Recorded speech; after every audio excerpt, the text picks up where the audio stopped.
don't know if you can see the disgust on my face. The tom was already on the ground. He was down in there. I guess you can figure out what happened next. Gone.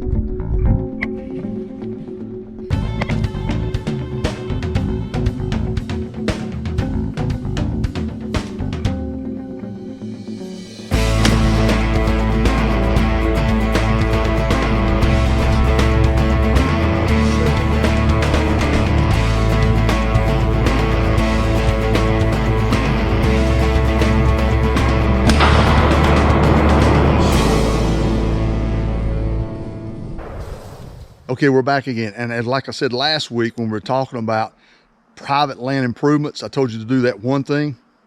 Yeah, don't go into one area, okay? Let it grow up. If you've got a select cut in there, cut some trees down or whatever, make it a sanctuary, okay? So you got a sanctuary. And what does that sanctuary equal? It equals food, water, and cover. 4 out of the 5 items that we talked about last week. The location, I told you, that's something that you got to decide on your own. But if you already got your property, you can't change it. So work on that sanctuary. All right. But for today's video, I'm going to talk about certain aspects of private land improvement. I'm going to give you some quick, hard facts. This ain't going to be a long video, so stay tuned. Okay, let's get started. I'm going to piggyback off the video I did last week, and I'm going to talk about those other 4 elements of the 5 elements that I talked about. Remember, we're talking about location, food, cover, water, and sanctuary. So I'm talking about food real quick. Apple tree number 1, apple tree number 2. I went in and just canvassed my area. I went through, just kind of did a little quick survey. What kind of food do I got? And like I said, early season, there's food all over. There's all kinds of leaves. There's some low story vegetation like this that's growing on the ground. So deer have plenty to eat. But what else do you have to offer them? All right.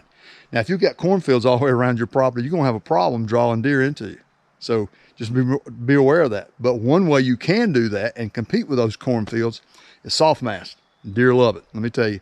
Apples are probably number 1 on the list. If not, they're really close to it. So I went through my property. I got a lot of hard mass, red oaks, white oaks, chestnut oaks. So I added these 2 apple trees. One's an early producer. One's a mid-season, late October, November producer. So I'm going to give the deer some soft mass. Hopefully these things will start producing quicker rather than later. Okay, take a look at this video. And what I want you to do is watch how these deer are feeding. As most people know, and this is not something new or earth-shattering, deer are browsers. They're not grazers. So they're just coming through and they're taking a bite off this vegetation or that vegetation. They'll feed a few minutes, then they'll keep going. And this is actually shot on public land. So if you've got some private land, no matter how big or small it is, and you add some food plots, you add some soft mass, you add something additional, and like I said, more importantly to me, add that sanctuary that provides the food, water, and cover also, you're going to greatly improve the odds or the probability of bringing deer in on your property. And that's what it's all about.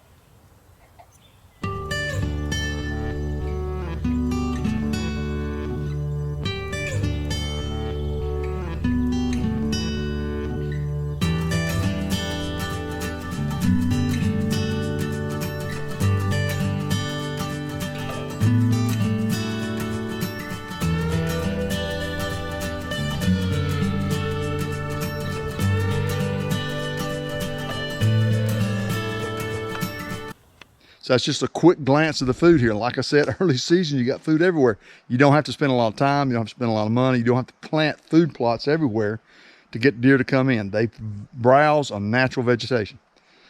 Okay, and I talked about last week, the sanctuary, how it provides the food, the water, and the cover for the deer. That's what you need to focus on. So if you're saying, well, how do I get a sanctuary? Well, what do I need to do? If you've got nothing but solid timber, go in and look at your timber size. And if you're looking at trees that are, 14, 16, 18, 20 inches and bigger, and they're spread out, sparse, it's not thick, you've probably got more of a mature stand of timber. And what that's doing is making a canopy. You can look up here, and that canopy is blocking the sunlight from hitting the floor. You can look around here. And even though I did this select cut, you can see just some bare spots of sunlight that's coming through. When the sunlight doesn't hit the ground, it's not going to grow much. So if you got, let's say you got 5 acres, all right, select what part of that 5 acres that you want to create or turn into a sanctuary, okay?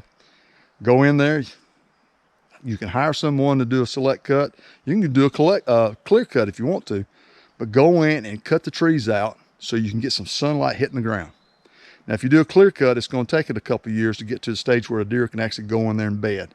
Probably three to 4 years, where the trees and the brush and the vegetation will be high enough. Let it grow up, okay? Once you do that, and this is going to be a short video, it's just a matter of time, but you've got to have the discipline not to hunt it. That's like right here on my property. I've got one maiden ridge, as I said before. I've got an east side and a west side, and north-south runs with the ridge. I don't go down, if you look over here, I don't go down in that thick area. That's what I've identified or defined on my property as a buck sanctuary. He can go in there in bed, he's not gonna be disturbed. Okay, I'm not gonna do that. So you gotta have the discipline yourself not to go in there and disturb the buck. Okay, let's face it, a whitetail deer has to avoid a lot of things to become a mature buck. I mean, when you're looking at that 4.5 to 5.5 year old buck, it's taking a lot for that deer to avoid. He's got to avoid hunters. He's got to avoid disease. He's got to avoid getting hit by a car. He's got to avoid other bucks. You know, maybe he gets gored by an antler. He's got to avoid predators if you've got a lot of predators in your area. So there's a lot of things he's got to avoid. But one thing that you can do to make it better for him is create a sanctuary where he can go in there, bed down, and be undisturbed. That's what you want to create. Once you've decided or defined on your property the area that you want to turn into a sanctuary, get it cut, do whatever you need to do it early, probably in February, January, February. That way when April comes around in the spring and the sun starts hitting the ground, you start getting a lot of new shoots coming up, all right? You can produce a lot of food. Over time, if you leave that alone, hey, the bucks are gonna hear about it. Yeah, they do read the real estate magazines, you know, hey, subdivisions got this place 10 acres over here. Nobody, yeah, and I'm just making a joke. But the deer will find out which areas are getting pressured, which areas they can go to and relax and be undisturbed.